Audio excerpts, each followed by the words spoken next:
কিরে ময়না, তুই পড়ালেখা বাদ দিয়ে মোবাইল টিপতেছিস কেন? ভাইয়া তুমি যে কি কও না, গ্রামের কলেজ, পড়াশোনার চাপ কম, তাই একটু ফোন দেখতেছিলাম। আচ্ছা, আমি বুঝলাম না, তোর তো রেজাল্ট ভালো, তাহলে তুই গ্রামের কলেজে ভর্তি হচ্ছিস কেন?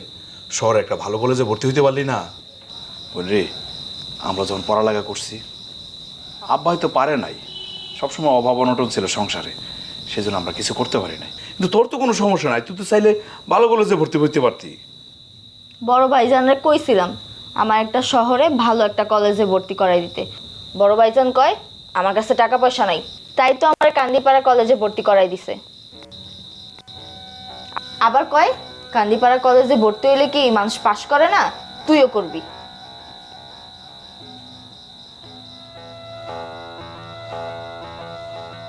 আচ্ছা ঠিক আছে, তুই পড়।